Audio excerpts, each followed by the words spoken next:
What's up, people? 21 Questions. I'm your host, IC. I am the host, the founder of the Sit Down UK, and this is our weekly Insta Live segment. All right. If you've just joined us for the first time, make sure you follow.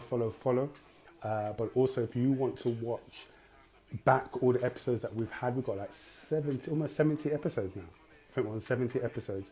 Click on our IGTV and you can check them all out there. Or if you're a YouTube person, click the link in our bio.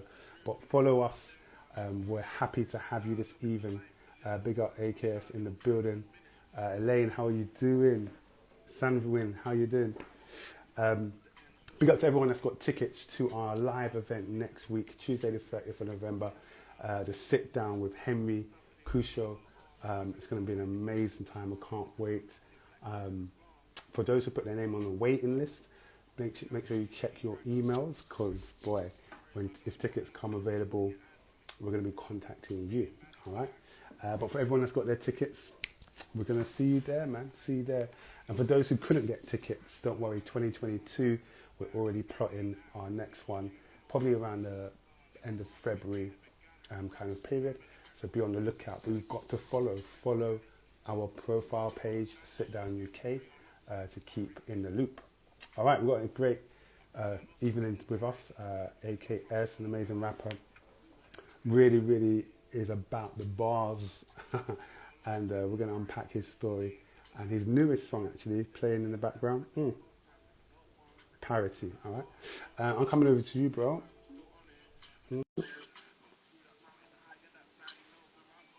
Said nail biting times. Yo, how you doing, bro? what's cracking? I am good, bro. You know how we do. He said nail biting times in Yeah, no, for WhatsApp. real, man. Nail biting times. I don't know what you got for me, fam. I'm like, yo, what's gonna happen?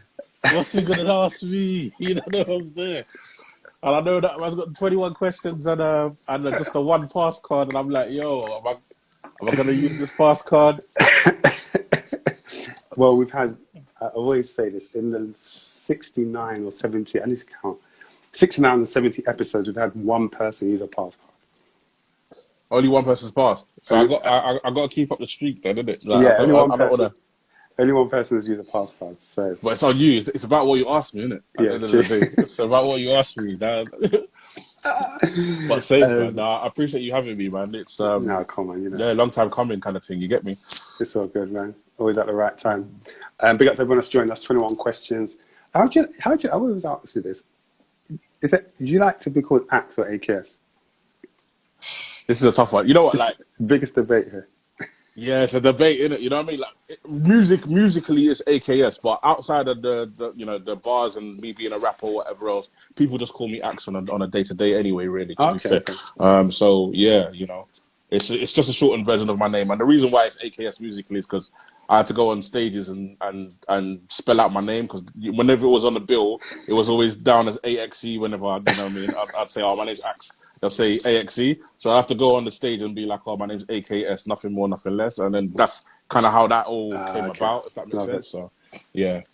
Well, welcome to 21 Questions. Like you said, you have 21 questions or more. One pass card. I said or more, you know. Because, you know what, if people go back and listen to the interviews, I never actually asked 21 questions. So you always ask more, basically, is what you're saying. It's just a play on the 50 Cent song. No, I hear that. But cool. All right. If you were to use an emoji to describe your day today, what emoji would you use? Head blown. You know, the head blown emoji. Yeah, that would be. I've had a long day, to be fair, man. I've been in work mode, trying to learn like some code, get my head around code and stuff like that. It's like it's been a bit taxing, you know what I mean, today. So hopefully this is a bit more relaxing then. Treat me calm, innit? Yeah. Guys, I'd love you lot to put in the comment section an emoji that typifies how you're feeling or how today was actually for you. Yeah, put it in the comment section. Well, without further ado, let's get cracking. So let's start with Quickfire round. Quickfire round is questions that come your way. You don't have to think about them too much. They're just as they come to your mind. First question: who was your favorite character because you're a fan of this program. Who was your favorite character in Thundercats? In Thundercats, Lionel and Panthro, actually, both of them. Wow. Lionel and Panthro. Like in terms of like, I was always when I was a kid, I was always the person that wanted to emulate the leader. You know what I mean? Kind of thing. Yeah. So like, you know, in Thundercats, it's Lionel. In Teenage Mutant Ninja Turtles, I was always like a massive fan of the you know, Leonardo character. You know, but in terms of like who I saw myself in is Panthro. So you know what I mean? Like there's an equal balance of who it is that I aspire to kind of be like, and who it is that I saw myself in, if that makes sense, right? And you know, those two. Did you ever have the sword? Yes, I did actually. You did? I did. I had the grey one with the red. Yeah. I had the sword, had that man. as well. Thunder, and I would do the whole Thunder cats. Yeah. And I would whack up everything in my yard, and my dad would confiscate it, and all of that. Name an artist who inspires you to write. When you hear them, they inspire you to just grab a pen. There's so many, man. How do I even like? You want me to whittle that down to one, or you want me to reel off people? Give me 3. Kano, Gets, Common. Okay. Sims. Yeah. I could. You know what I mean? There's a lot, man. Nice. We played this game called Explain That Tweet. You said, what are you gonna draw from? You said, and I quote, "Learning so many lessons at the moment. The loudest right now is to do what you can where you're at." Ooh, okay. Tell me about that tweet. Explain that tweet. So I was in a space where I hadn't released music for a while, and I'm historically I've been a person that likes to like hoard stuff a bit. You know what I mean? And just like make records and get to a place where I'm in a good space, like financially and all of those kind of things, in order to make to do a run. And I watched an interview with a friend of ours, like Shaka, and you know he said something about doing what you can where you're at, and it kind of like resonated with me, rang bells in my head. And I remember thinking to myself, look, man, like I've got some music that I'm ready to go with now, like it's done. Like, you know what I mean? Maybe I needed to do like I had a couple of hurdles. Like maybe I needed to get something mixed or mastered or something. But in terms of like the writing process, it was all done, you know what I mean? Kind of thing. And the production process, it was all done. So yeah, you know, I had to really like retrain my thinking in terms of like how I went about like releasing music. And, you know, for the last couple of years, people will see I've dropped singles. It seems a bit more consistent in terms of like how I release music. So that's, one of the lessons that I kind of had to learn, or at least retrain myself into thinking and go when I'm ready, as opposed to like holding on to stuff for ages. And then, you know, having a big project and running with that, like, you know, bang, bang, bang, bang, if that makes sense. Yeah, it's true. Guys, I was going to say, if you have any questions, there's a question function at the bottom, and you can put your questions in there. Next question, biggest fear? My biggest fear? You know what? The funny thing is, I knew that you was going to ask me this question, and I should have prepped the answer beforehand. You know what I mean? I knew you was going to ask me this.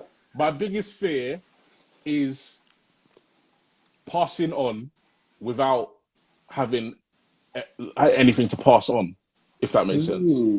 Yeah, that would be my biggest fear, because in terms of like when I think about my life and I think about my purpose, as you know, especially being a father, I think it is to put my kid and my kids, where, you know, if I have more, in a position where they're able, you know, if I started at 0, they need to be at a positive, you know what I mean, scenario. And that's what even the song Parity, that's kind of the baseline of what that's about, you know what I mean, kind of thing. So yeah, my biggest fear is like not achieving that in some capacity, man. You know what I mean? I definitely feel like I need to, and I'm not just talking about financial as well. Like I'm talking about instilling things, having left a mark, you know what I mean, which will live beyond me. And the purest essence of that I can think of is my kid. You know what I mean? Like, that's deep.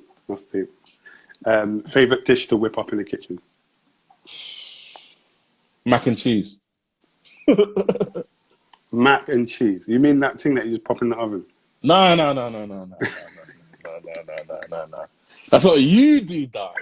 Yeah, you get me?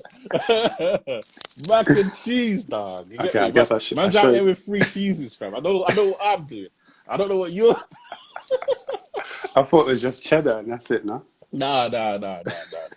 Man's got to get the cheddar and the red Leicester, and I'm not gonna say the other one because then people will know.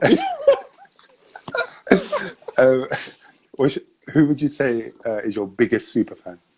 My biggest super fan. Who's my biggest super fan? Who knows?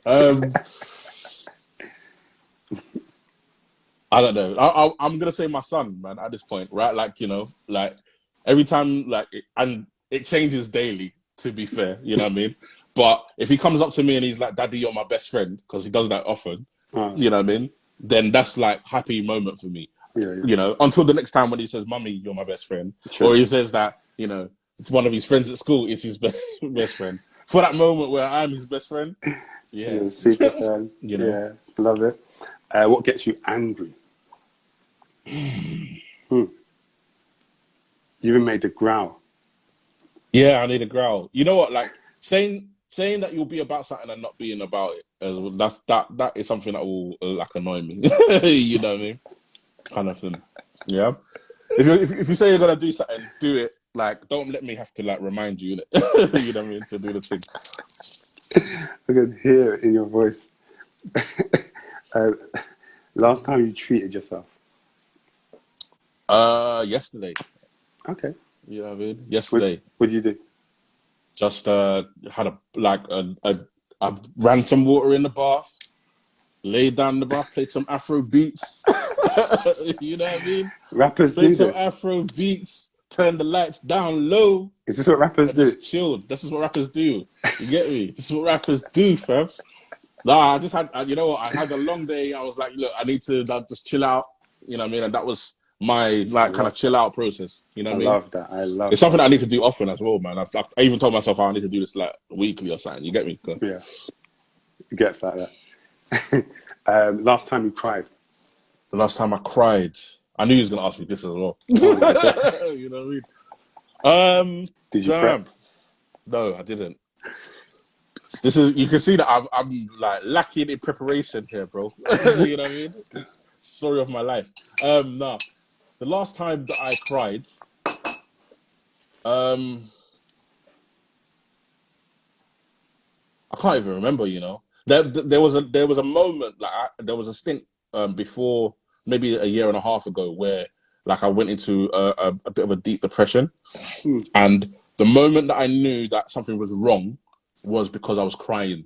You know what I mean? I had an argument with the missus or something. And it just felt like everything was on top on that day. And I remember like my godmother calling me up and just out of the blue, randomly, and then saying, "Oh, don't worry, everything's going to be all right." For some reason, like I don't even know why it just came out of the blue. And in that moment, I was just like, "Oh yeah, like deck of cards." You know what I mean? You know what I mean? I was just crying. You get me? Yeah. So that's when, and then that's the moment where I realized, oh, you know, something, I'm not all right. You know what I mean? You get me? Damn. So, Damn, love it. Last question is £100,000. If I gave you that right now, how much? How much? 100,000. 100,000. All right, calm. What would you do with it? What would I do with 100,000? Invest it in. Well, I'll probably split it in half. Use some of it towards like, you know, buying a house. You know what I mean? You know what I mean? Like getting like a mortgage. You know what I mean? And then the other half, I'd invest it in like trying to push my musical career. To be fair, you know what I mean? Yeah. Okay. Cool. Actually, last question is, I want to ask you, what's the most profound DM/compliment that you received about your music? Really, you know what? Left something with you. This I get messages a lot, You know what I mean? And I tend if something really like resonates with me and hits me, I tend to like anonymize it and post it online. So most recently, you know, someone sent a message. It was like a voice message. People can go to my Insta and listen to it. Like it wasn't like super terribly profound, but in terms of like what it meant to me, it was a lot, because the song that I've just put out, Parity, for me is like my most personal record. You know what I mean? That I probably have, and I pretty much do personal records, to be fair. Like that's like a calling card of mine. But this was my most personal, and for it to resonate with somebody in that capacity, that they felt like they had to send a voice note via a guitarist on the record, Adrian Remedy, like big ups to him. You know what I mean? That you know, sent the voice note over to me, and just listening to that reaction, like really properly moved me. You know what I mean? So yeah, you know. And do you know when that happens? Do you take it in? Sometimes people gloss over it.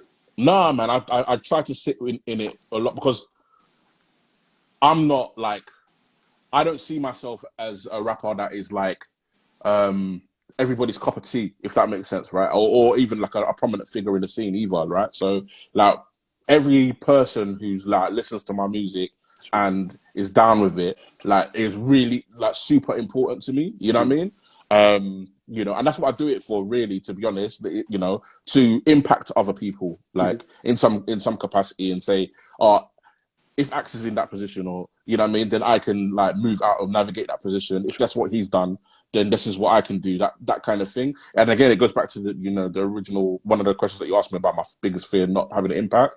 Having that impact is important to me. So I definitely sit in that. You know what I mean? And I'm like, okay, cool. This is what I did this for. You know what I mean? And yeah, and sometimes that's all that there is to say that it was worthwhile for me. You know what I mean? Trust me, bro. We're going to talk about that. Trust me. Well, thank you. That was a quick fire round. That was light work. How did you find that? No, that was all right. That's cool. We're just getting started, though. I know you got the questions in the locker. You know. So I always like to start off. I always like to start off in the beginning, just because I really feel the makeup of who we are as adults comes from our childhood and where that led us. So, okay. There's a lyric that you wrote in Parity. Generational differences makes love taste so sweet with some bitterness. Compared to pops, we grew up with some privilege. Yeah, you know, them ones. And your dad, he was a sax player, played the piano as well. Hey, how do you know that? I know, I have to know it. Performed at the Albany Theatre, and you were there. You were there at 5 years old watching. What kind of effect did that have on you, that young, watching him in his element and just do his thing? A massive effect, man. You know what I mean? In the purest sense of things, in the same way that I'm like, oh, you know, like my favorite moments is when my son tells me I'm his best friend and all that kind of stuff. Like, I definitely, when I was younger, you know, I looked at my dad like a superhero. You know what I mean? Like, you know, and seeing him go on a stage in front of people and perform, like, I was just like, yeah, I want to do that. You know what I mean? I want to do that. Even the shows that he did in Albany, there's some of them that I like clambered on the stage. You know what I mean? With him, and just was like, yeah. My little sister as well jumped on the stage. There's even like clippings, or like newspaper clippings of my sister jumping on the stage with my dad. It was like a big thing in Deptford at the time. Like, you know what I mean? She'd become a little star for the period. You know what I mean? Like, so yeah, massive impact on me in terms of what it is that I wanted to do. And it's funny because I tried to walk away from that for a long time, or tried to hide from it for a while in my teenage years. You know, you're like rebellious, and you're like, oh, I ain't trying to do what Dad's trying to do. I'm trying to do what you know what I'm trying to do. You know what I mean? Yeah. But yeah, you know, it's definitely been a massive impact, and I definitely try to like walk in his shadow a piece in particular areas of my life. There's areas of my life where it's not like that, but then there's other areas where I'm like, oh, you know, trying to shadow and go beyond kind of what he's done as well, right? So yeah, massive. What areas would you say you're trying to run away from the shadows? My dad is really like, my dad was really a strict really, really strict dad, regimented, like, you know what I mean? Strict father, you know what I mean? And as most, you know, Nigerian parents are, I'm sure you probably can attest to that, you know, you know what I mean? So there are things that I'm trying to navigate as a point of difference with regard to that, because, and you know, I may be wrong, and you know, life will tell me whether that's the case or not. You know what I mean? But I look at some of the areas in my life where I struggle a piece. And like one of them in particular is like I'm a very astute rule follower. You know what I mean? To a certain extent. And part of that is because I've lived underneath that kind of a rule. You know what I mean? If that makes sense, right? And I follow the rules, and I tend not to try and break the boundaries. Albeit in my mind, I know that I should try and bust through that barrier. You know what I mean? I tend to like be averse from that. And what I feel like is that has kind of like halted some of my progress as an individual, if that makes sense. Yeah. So what I am trying to do in my son, and it's still in my son, is an entrepreneurial, what's the word? Entrepreneurial, entrepreneurial spirit, where there is a barrier there. There's a limit there, or a rule to be followed, but you try and test that boundary. And obviously that some people will look at that like, oh, you know, the kid's being naughty or whatever. You know what I mean? Like, you know, but I look at that like, okay, like I'll give you 3 chances. You know what I mean? Kind of thing, as opposed to come down hard straight away. True. That kind of thing. And you know, life will tell me how I navigate that. And sometimes it gets annoying, and sometimes it's not. You know what I mean? Sometimes I'm willing and up and willing, but I know what I prayed for. You know what I mean? When I was you know, waiting for the little one to arrive. You know what I mean? And that is what it was. So like I'm trying to, like I said, I'm trying to like nurture that kind of a spirit to make sure that, like, you know, he's not going to see a barrier and say that's what the limit is automatically. You need to try and go beyond, innit? You know what I mean? That's deep. You know, my daughter was in the living room. I was in the kitchen and she was standing on the chair. And I remember thinking, I came in, my immediate thought was, get down from the chair. So I said, get down from the chair, you'll hurt yourself. And then in that split second, I looked again, I said, what made this girl so confident to get up on this chair, be willing to jump off this thing? And how is it that I'm just about right now to curtail that? Yeah. There's a lot of that you need to like navigate as a parent sometimes, man. Like I took my son to Kids Space recently, and I like in Kids Space there's like these apparatus that are super high and stuff, right? So he's like running through this apparatus. I've got to the apparatus now. I'm like trying to follow him through this thing, and I'm a big guy. I'm like, I can't even go through the whole thing, but I'm trying to follow man through the thing, and he's like gone over this netting that's like super high. There's nothing underneath you except for a sheer drop. He's gone through this netting, and he's like, "Oh, come on, daddy," and I'm like, "This is high," you know what I mean? And in that moment, I'm like, "You're not scared of this," like, you know what I mean? And it's kind of wrong for me to project that. Yeah, project that fear into him, if that makes sense, right? So in that moment, I know that I was really apprehensive to go over that netting. You know what I mean? And for him, it was like a level of freedom for him. You know what I mean? And it's that disparity that you need to navigate a piece 100%. when you're a parent. You know, 100%. I mean, when she was standing on there, once I clocked that, I just got pillows and I put them around the floor, and I said, "All right, jump." So not holding my hand, jump. You jump. She jumped. She hit the pillows for the next 7 minutes. That's all she was doing. Yeah. Because her fear was not there. And just like you said, sometimes we have to uphold that which they have found, which is a freedom to do anything, and see where that goes, man. See where that leads. I mean, it's not always it's not always what you need to do. You know what I mean? So I don't want people to be like, watch this and be like, oh, these brothers are letting their kids do crazy stuff. You know what I mean? But you know, at the same time, you know, like there's a spirit that's in that, like that. You know, I definitely want to champion, if that makes sense, 100%. As opposed to curtail. So yeah, 100%. You spoke about your dad. What about your mum? What's your relationship like with your mum? My mum has passed on, sadly. Oh, yes. But while she was alive, we had a kind of up and down, and similar to my dad, we have up and down relationship. But she was a businesswoman. She also worked for the ONS for a number of years before being made redundant. But she's a What's business ONS? Office of National Statistics. Jeez. Yeah. So she worked over there for a piece, and then she just went into business, international business, buying and selling, that kind of thing, man.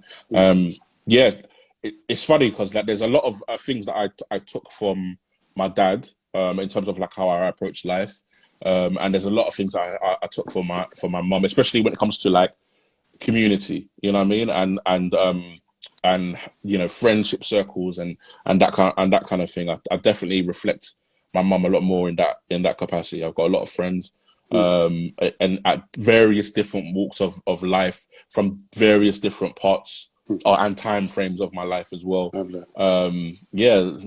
all kind of like play a key role in my life, man. So I'm very thankful for that. And with losing your mum, like a lot of people have lost people in the last 2 years with COVID, etc. I think I've heard you speak about it once, but it's not something that... Is it? People always say, you know, time is a healer. In your experience, has that? No, I wouldn't say that rings true, man. To be honest, I think. So I get somewhere now. I think that time is not a healer. You find coping mechanisms. You know what I mean? To deal with it, if that makes sense, right? Like, my mum is still very much a massive part of my life and my day-to-day, my thought process. You know, a lot of the things that I do, much as I say, oh yeah, I'm trying to walk in my father's footsteps musically. A lot of the ascent that I've had with regard to music is attributed to, you know, when my mum passed and the conversations that I had with my mum before she passed, if that makes sense, right? And wanting to walk in that as well with truth. So yeah, like, you know, that for me was a coping mechanism. I threw myself into music to be able to, you know, prove to myself, oh, you know, I told my mum I'm going to do something, blood, I'm definitely going to do it now. You know what I mean? That's kind of like the thought process. So yeah, but then there are always moments where it's very bittersweet. Like if I go to a mate's wedding, for an example, and their mother's there giving a speech or something, that is a very hard moment for me. Like, much as I'm happy for my friend or whatever, and it's a beautiful moment, that is a moment where it's a highlighter of what I can't ever have. You know what I mean? And those moments are the toughest ones to navigate for me. Where, you know, and I think that would be everybody that's lost somebody. Love that, man. Thank you for sharing. Do you have any siblings? I do. I've got 2 siblings, 1 younger sister and 1 younger brother. What is it like being the elder boy, the eldest, and what comes with that? It's tough, man. You know what I mean? Because I'm the eldest as well. You're the eldest as well. Yeah. There's a lot that I like. In terms of the family structure, there's a hierarchy, right? Like, you know what I mean? Father sits at the top of it, and you know, as things stand now, I'm probably the next in the line because I'm the oldest, right? But what that means for me is that like there are markers in life that I've set the standard, if that makes sense. Whether that be academically or whatever, you know what I mean? Or, you know, getting married, all those kind of things. Like the picture of what it is to be somebody, or, you know, is like do what your brother did. You know what I mean? If that makes sense. Yeah. You know, and it means that you don't, especially having a, you know, strict parenting, you can't. I felt like when I was growing up, I wasn't allowed to deviate from that. You know what I mean? If that makes sense. You know, it's only now, and I say only now, like only within the last like span of like 10 years or whatever, that I've like actively been like, I don't know, I'm going my own way, and that's caused a lot of issues. You know what I mean? That's caused a lot of issues, man. So I sit in that as well. You know what I mean? So it's a tough one. It's a tough one to navigate. But then at the same time, you know, my brother and sister are doing like relatively well in their lives as well. You know what I mean? So, you know what I mean?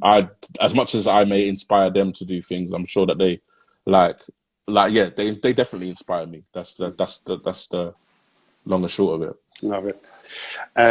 You're married. How long have you been married for now? 6 years. 6 years in at this. What does it mean to you to love your wife? What does that mean in your mind, in your heart? And For me, it means on a practical scale. I'm going to answer it as I was going to answer it. Then you can tell me whether that's practical or not. But for me, it means that there is nobody in this world that I can see myself being with or wanting to be with more than her. You know what I mean? That's just like at this point in our lives, like there's like things that we've had to navigate as individuals and together, that there's nobody else that's gonna know that, innit? You know what I mean? Like we've been in this thing. You know what I mean? Yeah. So like that's what it means, and it means like, you know, if she's having you know, a time where she's not in the greatest of spaces, it means me showing up, and if it means and vice versa as well. You know what I mean? Like if I'm not in the best of headspaces or I'm not in the best of places in life as well as an individual, it means that she needs to show up. It's about supporting each other as much as we can, and that's not always easy. That's difficult. Like, you know what I mean? As most marriages are, you know what I mean? I think everybody who's been married for any stretch of time will be able to tell you that there's ups and there's downs and that. Sure. But you know, I'm dedicated. Marriage for me is a choice every day, innit? You know what I mean? You wake up in the morning, I choose to be in this marriage. Like that's the situation. I choose to be in this marriage. And yeah, like I continually choose to be. And that's what it is. I think that's sometimes lost in this Twitter hypothetical relationship age, where it's not a case of does he have or does she have everything now. It's a case of, like you said, in 6 years, can you keep waking up and saying, I choose you, I choose to be there for you, I choose to do for you every day. And you can't foresee that. You know what I mean? Life changes, people change as well, right? True. But when you're making a choice that you're gonna get married, what you're saying is that in spite of all those changes, whatever may come my way, I am going to choose. You know what I mean? Yeah. To stay committed and stay in this. You know what I mean? And like I said, it's a tough stretch. You know what I mean? On both sides. Like, you know, I'm definitely not the best of husbands sometimes. You know what I mean? That's the reality of the situation. You know what I mean? But like, she's in this and I'm in this and we're in this together, and that's what it is. And now that we've got a kid as well, even more so. You know what I mean? Like, what would you say in the 6 years? What would you say are some, or if you can pick out one of the greatest lessons you've learned in marriage? Greatest lessons, man. Like I said, like people change, man. You know what I mean? Like people change, and you change as well. You know what I mean? So like, I am not the same person. When we got married, I was a particular individual, and now that we've got a kid, I'm a different person. You know what I mean? I'm a different person. You know, I learned a lot about myself in the years that we've been married. I've learned a lot about what I'm willing to do, what I'm not willing to do, what I'm happy about, what I'm not happy about. You know what I mean? And we lived with each other beforehand. I don't think that I knew facets of my wife until my son came along. And you know what I mean? And I didn't. Wow. There's even facets of myself that I didn't know, in terms of like what I was willing to do. You know what I mean? How far I was willing to go. Like, you know what I mean? And when you say, I didn't know that. When you say willing to go for what? Like anybody that becomes a parent, there's a certain like shedding of self that needs to occur. You know what I mean? In order for you to be able to, just to get through the normal day to day, because you're no longer the primary, you know what I mean, driver. Sure. You know what I mean? You are the primary driver in terms of making decisions about what's happening, but there's something that's more important at that point, right? Like, which is your kid, right? So there's a certain like dying of self or shedding of your own comfortability, you know what I mean, that needs to occur. And for me, that process has been and is very difficult. You know what I mean? Because there's an image of myself that I had, there's an image of myself that I wanted to attain, you know what I mean? And navigating that for me was super, super hard. And I don't even feel like I've done that now. You know what I mean? I'm still on a daily basis trying to balance my own aspirations in terms of like what I want to do and what my family require, you know what I mean? And not only my immediate family, i.e. my wife and my son, but what my extended family also require of me, you know, putting that into a level of importance, you know what I mean, if that makes sense. And some of those things contest with one another as well, right? Which means there's always going to be a loser in this in this situation, you know what I mean? And sometimes that's me, and sometimes that's not me, you know what I mean? Sometimes that's my pops, sometimes that's my my sister, sometimes that's my wife, sometimes it's me. What I try to do to the best of my capacity is never let that be my son. You know what I mean? And that's not always possible as well. You get me? So, yeah. Jeez, man. I remember, you know, in lockdown, just trying to make ends meet. Do you know what I'm saying? There's an element that you said there about you don't know how far you're willing to go. And as a man, you know, there's levels that you don't know you're willing to go to keep this family afloat, keep this family moving. And that can be, especially financially, as a man, like I found myself doing Amazon deliveries here, doing 2 jobs here, because needs must, brother. Needs must. Because there's no way that, you know, you're going to open up that door, that cupboard door, and there's no milk. There's no way that's going to happen. But like you said, marriage, parenting is going to reveal more about yourself than that person. And I think sometimes some people might go in with the focus on that person, but I'm telling you, I'm 9 years in. Yeah. It will show you more about yourself. I'll try to get to where you're at. It will show you more about yourself than the other person. What do you love the most about your wife in the way that she supports you, especially in your craft, in your art? What? Yeah, man, she is the most supportive wife. You know what I mean? Like on a day-to-day, like even, you know, down to like the video that people have watched, the Parity visual, you know, you know, I'm attributed as a director, but she's the assistant director, man. You know what I mean? She's there holding the camera. You get me? Like making sure that, you know, this thing can happen. You know what I mean? When I was doing, because I'm an indie artist as well, like a lot of things is the stuff done off of our own back. You know what I mean? So when it comes to doing shows and stuff, and she's there, like, you know, taking people's tickets and stuff like that, like, you know, those moments are things that you seldom like say thank you for. You know what I mean? Like, you know what I mean? But they mean the world. True. Like, you know what I mean? They mean the world, because if she wasn't the one doing that, I don't know how it's getting done. You know what I mean? So yeah, like just that supportive nature that she has. You know what I mean? There's and she's got her own things that she's doing, and her own aspirations as well. So like I said, it's light and shade. It's about being able to support. There's definitely times where I've had to learn, like I said, to play second fiddle, and that's not my natural, you know what I mean, my natural state, if that makes sense. Like to diminish myself in order for other people to move forward. But that's what you need to do in a marriage in order for things to work. You know what I mean? And yeah, so, you know, there's a level of learning that I've had to do with regard to that. But I think that's more, she's more willing, you know what I mean, to do that than I've ever been, you know what I mean, in our relationship. I got some questions here. It's a Triple O.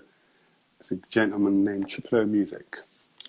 He says, which parts of parenting do you look forward to breaking down to your child?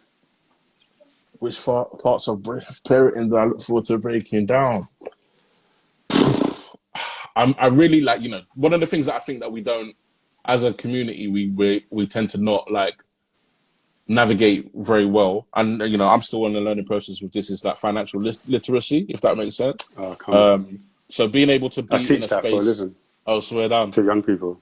So I'm keeping all my PowerPoint slides. I'm have to shout you after still, like, you know what I mean? But no, like for real, like in terms of like being able to navigate that on a personal note and be able to like pass that down to my son, you know what I mean? That's very key and important. So that's something that I'm definitely looking forward to. My son's of an age now, he's turned 3, he's like 3.5, but he now knows in his mind, I don't know when this has come about, but he knows that I'm AKS now. And the other day he told me, oh, you know, I was playing the song. He's like, oh, that's Daddy's song. I'm like, how do you know that's Daddy's song? He's like, that's Daddy's song. Daddy's AKS. I'm like, oh, okay.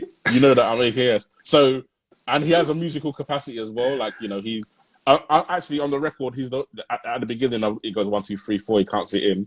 And yeah, like he's constantly doing that now. You know what I mean? So he's got an aptitude for music as well. So I think that there's going to be some kind of synergy there. And I'm looking forward to being able to do stuff with him on a musical note, more stuff. Yeah, love that. I mean, how did you and your wife meet? Just a quick story. So my missus used to run events with a company called Sistova. Female empowering events, generally tending to support charities for women, like endometriosis and some other illnesses as well, fibromyalgia as well. And they had a male showcase in which a number of my friends were performing. So I went down to that male showcase. I was actually supposed to go there on a date, you know what I mean? But was stood up on the night. And on the door, That's crazy. You know what I mean? On the door was my lovely wife. And I remember taking a mental note of the fact that she was there. We spoke, but we didn't like exchange numbers or anything like that, you know. But we started to talk a little bit after that. And then during the time when we was talking, sadly my mother passed away. I kind of like disappeared off of the scene for a minute when that happened. And yeah, she done a job of trying to like find me and find that I was okay and stuff like that, knowing what happened to me, not knowing, I didn't know at that point that her mother had passed away 5 years before that. So we had this like kind of shared history and we kind of bonded over that to a certain capacity, you know what I mean? And then, yeah, the rest is history. She really helped me out of the space that I was in, when my mum passed. So, yeah. Pick up. What's her name? See her family photos there. Cool. Annette is her name. Pick up Annette, man. Can we have a round of applause for Annette, please, in the comment section? Amen. Big up to the wife. Yes. Let's talk about the burden of legacy. In Parity, you say, still there's tough things that we've got to ask. Ooh. And for me, this is one of the lyrics, the lines that really stuck out to me. Yeah. Do you really want a white picket fence with a garden when your son's the only black kid in the class? Please unpack that for us, because I really thought that was so profound. Bro, it actually came out of a conversation that I was having with the missus, man. Like my son's like looking at school. We're looking at schools for my son now, primary schools. And we're also like looking at like, the ability to buy a house. And in my mind growing up, like, I grew up in a council estate, you know what I mean? Like, in what some people would consider quite impoverished, you know what I mean? Upbringing, you know what I mean? So being in a space now where like, I'm not on the council estate, like, you know what I mean? That's not to say that man's rich by any capacity. Everything's like kind of swings and roundabouts, isn't it? You know what I mean? But I'm like now in a space where I'm navigating, trying to buy somewhere. How do you bring about the best for your children in that space? And automatically, in my mindset, it's move to a nicer area, right? Like, move to a nicer area.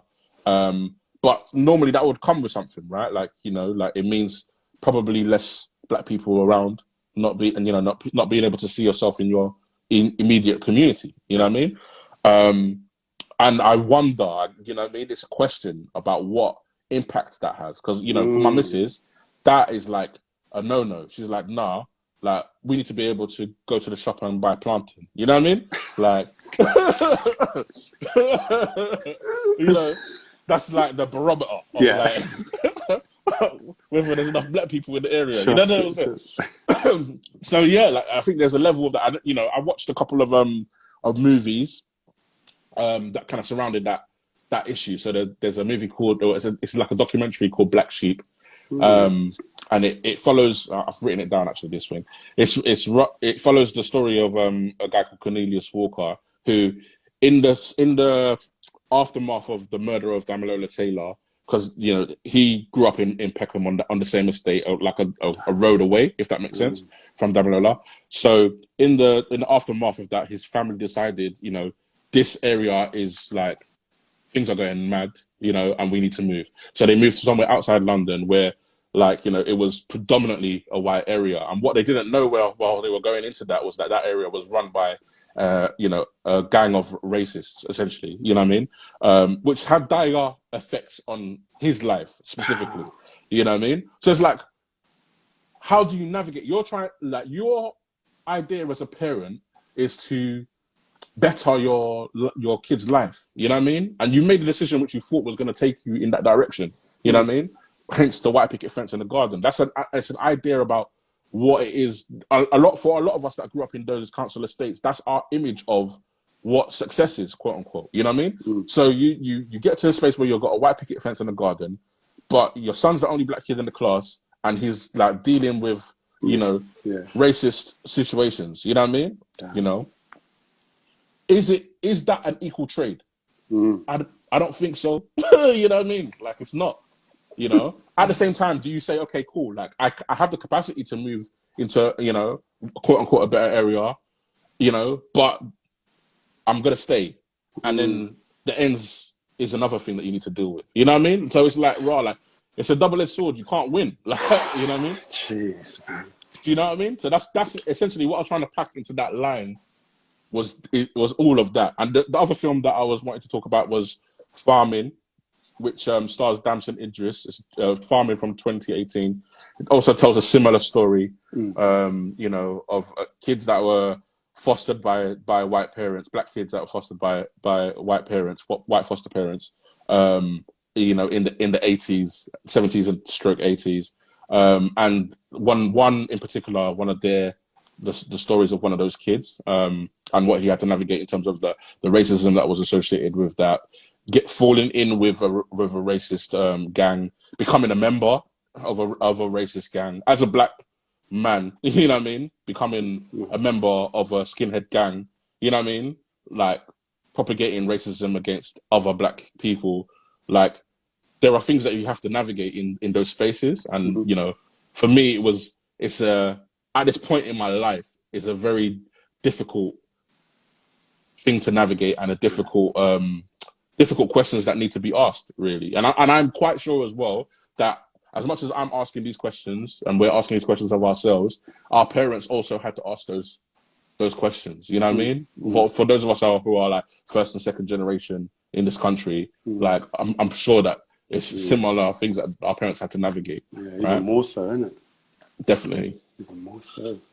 I think the way you explained that, the line did that in 3 lines.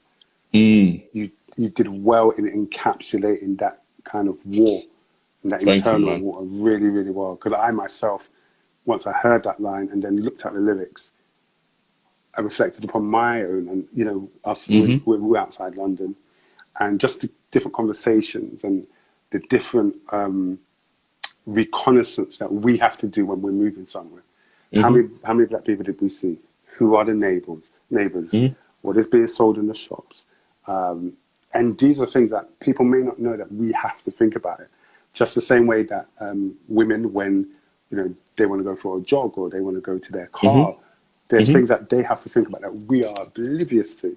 Yeah, totally. As a race, these are the things that people are maybe oblivious to, but we have to think about. And I think putting it in there really highlights it, man. I love that. Man. And I wanted to also say, like, I know that like my listenership is not just exclusively black, right? So I definitely on some level play a part of lifting the veil, a piece as well, like, so that people that are not from the same community as me have a sense of understanding about what it is that we have to navigate. You know what I mean? You know, and I try to do that on a day-to-day basis as well. Like I occupy spaces which, you know, I might be the only or one of very few black people in those spaces, right? So it's definitely important for me to like, give a level of understanding where potentially there isn't a space, you know what I mean, or will to have that understanding, you know what I mean? Sometimes, right? 100%. So 100%. I love it, man. Okay, looking at time. All right, cool. I want to look at the realities of doing music. All right, let's go, bro. I'm that guy, innit? You said in your lyric, you said, calculating all my losses, I'm trying to gain some W's. The losses we can calculate, but I'm trying to gain some W's. And I wanted to ask you about the ROI, the return on investment, often being the question is, how do you balance the return on investment that you put into music? Just the other day, you put on your Instagram a list of everything that you contributed to actually making Parity possible. And it really shows that you are this DIY artist. And I wanted to ask for you, how do you balance the return of investment on that when it's never 100% guaranteed? I don't know, man. Like I'm still navigating that, bro. Like, you know what I mean? Like I know that there's a certain segment of people that believe that, you know, I'm like doing it astronomically well and all of that kind of stuff. And on some level, there is truth to that. You know what I mean? Like, you know, I'm a very critically acclaimed individual. I've been written about by so many places, nominated for awards, blah blah blah. Like, and that's great. I can't feed that to my son. You know what I mean? That's the fact. You know what I mean? Can't feed that to my son. You know what I mean? And there are spaces in life that I haven't hit because on some level I'm trying to chase something else, right? Like, you know, I spoke about we're looking to get into a space where we're able to buy a house. Yeah. You know, I'm relatively, you know, of a reasonable age. You know, my peers have houses. I do not. You know what I mean? So, you know, there's things that you got to kind of navigate, like, you know what I mean? And there's risks that you take. More so when I was single, I would take a lot more risks than I would take now, financially, specifically. 100%. You know, that I'll take now. But yeah, there's never, for me, it hasn't been the story that on a financial level that it is that there's that return of investment at the same level. It's never 100. It's always man's more in a hole. You know what I mean? Or I'm breaking even, and that's kind of it. Obviously, there are peaks and troughs. There are periods of time where, you know, your money's up. There's periods, and that's, I think that's music in general for everybody, really, to be fair. Yeah. But yeah, when you're a DIY artist, when you ain't got the label budget, when you ain't got, you know what I mean, you got to be more creative. And what I've found is that I'm an individual that has a lot of aptitude in different places, and the ability to deliver at a high level in those areas, albeit that it's like I have to do things like spaced out. You know what I mean? If that makes sense. But yeah, I have the ability to be able to deliver at a high level in some of those spaces, and some of that is forced as well. I must state as well. Like the scenario that allowed me to start to navigate and move forward was one that was it's a happy accident, I'll call it. Yeah. I commissioned somebody to do a website for me. Back when I done the Bust Up EP, if people remember this, right? I dropped an EP which was free to download for 48 hours. And then it turned into a normal release. So for that 48 hours, people could sign up with their email address via a website portal and download the Bust Up EP for free. And beyond that, it was on Spotify, iTunes, blah, blah, blah, all of those kind of places. And I needed to do the website portal, to be able to facilitate that. You know what I mean? Mm-hmm. I commissioned an individual to do it. They made it halfway. And then they said, we're not doing any more. You ain't paid enough money for this. And I think at that point, I had like a week to go live. You know what I mean? At that point. And it was like, I didn't have the extra money that they were asking for. I didn't have that. You know what I mean? So at that point, I'm a developer by trade anyway. Albeit that I hadn't like worked in those languages, I had to just kind of roll up my sleeves and get to work and learn whatever I needed to learn in that week to be able to turn this thing around. You know, thankfully it went off without hitch. I was able to do it. You know what I mean? But I learned in that week that I'm able to do a lot more than I'm giving myself credit for. You know, and I've ran with that ever since. Yes. You know what I mean? Love that. I think more people need to do that. More people need to explore the hidden skills and talents that go beyond their primary skills. There's a fear that's associated with that, though, and that's something that, because, you know, I have this conversation with a lot of people all the time. I kind of like tell them about like what is that my experience is, and try to push them in that direction as well. Like, and there's a fear. Like, what I've seen is that there's a fear of these things. Something that you don't know seems a lot more difficult outside of contact, if that makes sense. Yeah. If you actually sit down to try and do something, you actually find it's more easier than you think. But before you actually sit down to do that, it seems like it's a completely daunting. It's a massive mountain to climb. You know what I mean? So yeah, I think more people have to have the willingness to climb, to scale the mountain, if that makes sense. And you'll probably find that it's just a hill. It's not a mountain at all. True. But it's that willingness, and the fear of it in the distance makes it. Yeah, it makes it difficult for people to do, and people seem to be apprehensive about doing that. You know? I remember just before lockdown, somebody asked me to host an award show, and I thought to myself, an award show, man, it never hosted an award show, but I said, yeah, I'll do it. Because in my mind, I said, if I've never done it, I can do it. Because if I've never done it, there's nothing to say. There's no evidence that I can't do it because I've never done it before. So this is my question to you now, right? Like, I'm flipping the script. What gives you the confidence to say that if I've never done it, I can do it? Like, what tells you? Because for a lot of people, that is the point of the key point, right? You've told yourself that you can do it, even though you've never done it before, right? What gives you that confidence that allows you to feel like you actually can do that? I think because I've done that. I've used that same template with other things, where it was like, it does look big, but I feared and I just did it anyway. I was scared, but I just did it still. And when I got onto the other side of fear, it showed me that, see, they were bluffing. They were lying. Man can do that. So sometimes when those bigger things come again, I'm like, if I've not done it, if I can get on the other side of it, it will show me something different. So I think it's trying it once, show me I got behind the Wizard of Oz curtain. Yeah, the veil is lifted. And I thought, that's a lie, fam. Yeah. One of the things that I wanted to say to people as well is that, like, I don't want to present a picture as if, like, everything is relatively easy. It's just a mindset that you need to conquer. Sure. Like, there's a consistent thing that you need to navigate, right? Yeah. I procrastinate a lot. You know what I mean? It's one of my biggest Achilles heels. Like, I procrastinate all the time. I can have a record and be like, Parity, I've had for like 3 months, I would say, like, before man released it. You know what I mean? Finished, done.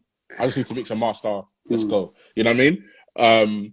So there's a level of procrastination that's associated with there. But also, history does not tell me that procrastination is necessary. And that is me, like, thinking things out in my mind, but knowing that in my heart. You know what I mean? Like, everything that has ever happened for me that has been positive in terms of, like, my musical career has been out of a moment where I've just said to myself, F it, I'm gone. I'm going. You know what I mean? Now is the time. I'm doing it now. You know what I mean? Anytime that I've done that, I've gone the way that I want it to go and beyond. You know what I mean?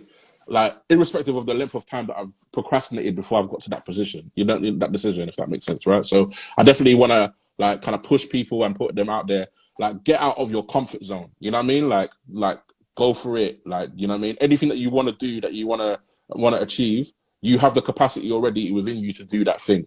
All you need to do is make the decision that you're going to do it. You know what I mean? And follow that through. And I swear down, like, you'll surprise yourself. 100%. No, it's true. You know, when lockdown hit, because we're predominantly a live event, obviously we can't do events. So I was like, what the heck are we going to do? And I just thought, it's 3 weeks. It's going to be 3 weeks. Corona's going to be 3 weeks, and then we'll get back. What are we now? I know you've done live events since, but it's 1.5 years? 2 years even? 2 years even. So I was like, 3 weeks. 3 weeks turned into 2 months. I said, what? And I spoke to the team. I said, what do we do? And someone suggested, do live. Just do what we would normally do at events, but just do it live. I thought, live? What, Insta Live? I've never done Insta Live. Nah, I don't know about, but then I thought, you know what? Let's just do it. We did the first one, and just like you said, once we're committed to the first one, everything started to fall in place for the second one, then the third one. And as you do that, we're now 2 years on. Is it a year and a half? Jeez, yeah. March. It's coming up to 2 years. In March, it will be 2 years. Damn. Wow. Yeah. So they, so like you said, commit to it, and it's almost like life will start to put the track in place. And one track, once you finish one track, another track will lay down, and you just find You're rolling. All right, finish up. All right. You done well, man. No pass card. Man, navigating the thing. I want to, but you might come with the haymaker now, innit? We talked about the realities of it, and it's not always easy. But I know one thing that definitely guides you has to be your own definition of what success is, and not leaning on other people's definition of what success is. So tell me, from your point of view, what does success look like as a person, first and foremost? Yeah. And then secondly, as an artist? As a person, like I said before, like my biggest fear is leaving without leaving something, right? So like, and it feeds into the artist thing as well, right? Like I became an artist in order to leave a piece of myself here beyond my time on this earthly plane. You know what I mean? Okay. And like I definitely like navigate wanting to feel like my time here mattered in some capacity, and how I measure that is how people are impacted by the things that I do, which is why I make the music that I make. It's why I don't kind of like deviate from, like, you know, because I have the capacity and the talent to do many different things, you know what I mean, and to make music like, you know, Tom, Dick and Harry, you know what I mean, kind of thing. However, for me, it's really important to have like a message in what it is that I'm doing, and to actually, on an emotive level, feel it for real, you know what I mean. And that's what I want to share with the world. That's what I want the legacy of my music to be. You know, and like I said, that word legacy, that is the crux of what success is for me. You know what I mean? So if I'm able to navigate the life in a way that puts my son in a better position, I'm successful. You know what I mean? And that's what I would say is my definition. Love it, man. Your last question. Are you ready for this last question? Go on, I'm ready, man. So this might be the haymaker. It is the haymaker. It's going to be the haymaker, bro. Your question is, do you have a question for me? Do I have a question for you? Obviously, you're an artist yourself, so I'm going to flip the question back to you, man, in terms of like your definition of success as both a father and an artist, like what it is for you. You know, I think we share that success definition similarity. My greatest fear is not fulfilling my purpose down here. That's my greatest fear. So every day I'm conscious of that fact, and I'm trying my best, whether it's my interactions with people, my wife, my child, my arts, and the things that I do. Is it making an impact? And, you know, for the sit down, even for the sit downs, you know, one of the hashtags we have is for the people. It's the music. It's for the people. This platform is for the people. So for me, success, again, is, like you said, measured by, is it impacting the people? Because if it's not, we need to go and find out how we can do that and stay truthful and authentic to that. Regardless of all the shimmer and shine over there, that shimmer and shine can shine. Over here, it has to be impactful. It has to be helping somebody's life to do what they want to do. Amen. So yeah, I think that's my definition, and I'm trying to live by it, man. I'm trying every day. It's on my mind. You're definitely doing that, man. Thank you. You know what I mean? Like, even like, you know, this platform, I know that you've navigated from being an artist, you know, first and foremost, to the hosting and, you know, having this kind of platform as well. I want to commend you personally. You know what I mean? Like, I've known you for many years, you know what I mean? But like, I've definitely seen the arc of your success, I would say, you know what I mean? And this direction seems to be yielding dividends for you very well, you know what I mean? And having that impact that you speak about. I thought it was very profound as well that we're talking about this and your hat says art never dies, dog. You get me? Says it right there. We got Ben, you know I didn't realize big. You get me? So, like, you know what I mean? Like, in some sense of the word, everything that we do as artists is the art, and it never dies. So it will live beyond us, man. You know what I mean? There we go. We'll circle up in that. Amen. Bro, thank you for your time today, man. Appreciate it. Thank you, man. Thank you for having me, bro. Please, this was lighter than I thought it was gonna be. Good. Still, I can't rely, dog. I made it. No pass card. Please promote your new single. All right, so I've got a new single out. It's called Parity. It revolves around all of the things that we discussed today: fatherhood, legacy, all of those lovely things. Yeah, it's doing bits at the moment, man. But I would love for it to do more. So if you haven't listened to it, please hop onto the link in my bio. Go and watch the video. It's shot with myself and my son, and I'm sure that you will enjoy it. And yeah, man, share it as far and wide as you can, please. 100%. You know what I mean? Bro, thank you so much for having brother. us. Yeah. Guys, could you leave a comment in the comment section? Let us know how you've found today's conversation, anything that stood out to you. Please follow AKS as soon as this finishes. And if you came in halfway, don't worry. As soon as I press end, this is going to be uploaded onto our profile and you can share it. Please share.